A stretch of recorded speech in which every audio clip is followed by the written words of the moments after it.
Oui, merci beaucoup Babacar. Je voudrais d'abord remercier les populations de Thiéou qui se sont massivement mobilisées aujourd'hui pour justement cet échange entre le secteur privé et les populations. Et ça s'est très bien passé parce que vous avez bien vu qu'on a eu un consensus sur beaucoup de points. La partie consistait à régulariser les parcelles d'habitation des populations, on a trouvé un accord. Toutes les populations également qui souhaitaient poursuivre leur production agricole dans les zones terroirs, également on a trouvé un accord. On a aussi mis en place un comité autour du chef de village qui justement va poursuivre les 3 chantiers, les 3 pôles de Smart City, parce que tous ces éléments-là sont ceux que nous avons inscrits dans le programme Smart City. Le premier, c'est la régularisation d'abord des champs, mais aussi des hameaux, pour que justement les populations puissent disposer de TF dans le futur. Le deuxième lot, c'est l'extension du village, pour que justement tenir compte de la progression de la population. Et le troisième, c'est l'agropole. Vous avez bien vu que les populations souhaitent disposer d'une zone agricole moderne. Et donc, le programme agropole qui est prévu dans la Smart City sera aussi installé ici à Thiéou. Oui, le message, c'est vraiment qu'il s'approche davantage de la population. Parce que souvent, le promoteur, une fois qu'il a la délibération, il est avec les services de l'État et après, la distance se met avec les populations. Et c'est le message que je leur ai demandé, qu'ils soient vraiment le plus proche possible. Nous avons mis en place un comité local qui, justement, va poursuivre les échanges avec eux. Et surtout qu'ils fassent un travail de proximité. Parce que quand vous aménagez l'habitation des populations, vous devez être proche et pouvoir leur parler en permanence. C'est-à-dire que c'est le même discours pour Sangué? Ah oui, absolument, absolument. Tous les développeurs, justement, qui interviendront dans la Smart City seront justement inscrits dans cette règle, qui est une règle de proximité, une règle de respect, une règle de bienséance avec les populations locales. Waaw sant yàlla bu baax ndax wax dëgg si yàlla tey askan bi ñëw na bu baax ñëw également ànd ak ña nga xam ne ñoo nekk ci dëkk bi di rëdd ay kër ñu tuddee leen ay promoteurs te gis ngeen ne bu jëmee ci wàllu extension dëkk bi maanaam fexe ba yaatal dëkk bi trouvé nañ ay accord it la nga xam ne tamit moo jëm ci bërëb ba ñuy béy ñu tuddee ko zone terroir loolu aussi trouvé nañ ci ay accord waaye surtout bërëbu béyukaay ba nga xam ne moom la askan bi soxla ñu tuddee ko agropole nekk na loo xam ne incha allah dañ ko sax samp fii ci Thiéou pour que jeunesse bi au lieu population di jógee fii dem ci ay dëkk pour wuti ay liggéey ñu mën kaa def fii également ci Thiéou donc te xam ngeen loolu dafa nekk ci la nga xam ne moom la ëmb programme bi ma tuddee programme Notto Diobass Smart City te village yëpp la concerné du seulement Thiéou mais c'est tous les villages de la commune. Projet communautaire lay doon donc c'est un projet communautaire boo xam ne vraiment c'est pour créer des richesses, créer des emplois pour sos lépp loo xam ne mooy xëy ak jàppale jigéen ñi parce que dañu gis suñu jigéen dañuy xëy fii di dem ay Kirène dem ay yeneen bërëb di fa liggéey te Thiéou am des terres fertiles donc loolu nekk na loo xam ne l'une des décisions majeures tey loolu la mooy bërëb boo xam ne lañ fa béy te bërëb bu yaatu la ndax ay dizaines d'hectares lay yoo xam ne dañ ko jagleel uniquement pour la production agricole et les zones de stockage et des chambres froides. waaw ñu gën a jege askan wi rek loolu rek lañ leen sant ñu gën a jege askan wi ndax booy liggéeyal nit fu mu dëkkuwaayam il faut nga gën ko di ko jege donc maa ngi leen di gërëm également parce que ñoom ñëpp teew nañu également teewaay boo xam ne aussi yombal na suñu liggéey ñu ngi leen ciy gërëm bu baax a baax. maanaam ñun assisté nañ fi parce que bari na ñoo xamante ne peut-être yaakaaroon nañ ni ñun buñ fi teewee yàq moo ñu fi indi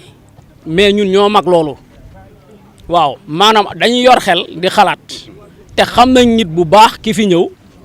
lan la représenté mais comme nag moom dafa am projet andi ko fii nii ci village bi ñun nit daf fi fekk projet ñun nit liñ gëm mu nekk suñu projet ñun nit wax nañ ko mooy projet agricole bi nga xamante ne ñun moom lañ fi am nga xamante ne pendant des années ñu ngi koy waxtaanee fii di ko fi wax xëy na nag li nga xamante ne peut-être loolu aussi des na mooy moom nee na suuf si jëlaat na ko maanaam dina ko delloo ci loxo population bi mooy côté 96 hectares yi mais day nekk loo xamante ne projet boo xamante ne mairie bi ñoo koy jël xaw ma accompagner ko ak liñ ci war a def après mais ba tey loolu maanaam ñun jël bi ñun rafetlu nañ ko waaye ñun dañuy wax ne ak lu ci mënti am ñun liñ bëgg mooy mu délibérer ñu suñu suuf au nom de Thiéou ñun ñu yor suñu suuf nga xamante ne ñun danañ wuti partenaire mu nekk gagnant-gagnant entre ñun ak partenaires yi ndax fi ñuy wax waa mairie dañ leen ci impliqué parce que aussi ñoom ñooy suñu autorité loolu mënul ñàkk mais nag ñoom buñ ñu jiitu mukk ci jëf buñ ñu jiitu ci jëf projet Smart City bi aussi gis nañ projet Smart City bi gis nañ ñoom niñ ko lancé aussi am na solo mais ñun ku gis Thiéou xam nga ne mooy Thiéou mooy dëkk bi nga xam ne moo gën a tuuti ci Diobass amuñ espace gis nañ commune bi nu mu yaatoo maanaam mën nañ ne gannaaw mairie Kër Mousse maanaam gis nañ ne commune Notto Diobass daanaka moo gën a yaatu ci Thiès kon am na yeneen espace yoo xam ne war na ko fa mun porter dem defee fa projet bii nii mais projet bii nii wax dëgg si yàlla rafet na ci gis mais ñun ci suñu gis-gis ñun gënul ci suñu côté ñun maanaam zone terroir boobu ñun zone agricole lañ fa gis. mais zone agricole boobu nangul na leen ko. waaw bu ñu ko nangulee ñun ñu ngi koy woo mu accompagner ñu ci jàppale ñu ci mais ci jàppale bu njëkk na ko délibéré ba xamal waa dëkk bi ne suuf saa ngi doon seen loxo ñun jàmm lañ woote waaye jàmm jooju mu ngi ci loxoom maanaam fu coo am rek nañ xool njiit ba taxawaay ban la amee maanaam bu wootee jàmm jàmm moo fay am waaye bu wootee leneen la fay fekk lii kese la ñun jàmm lañ woote mais comme nag moom nangu na loolu alhamdulilah ñun ñoo ngi koy sant ci loolu di woo population yu Thiéwo yëpp ne taxawaay bi ñu amoon démb ak barki démb ñu continuer am ko parce que tamit nangu na noonu nii sans papier aussi dalul xel te en plus li xew tamit ci daje bi bu kenn jóg tamit dem ne waa Thiéwo ànd nañ ci lii nii 100% parce que dañ ñu présenté kese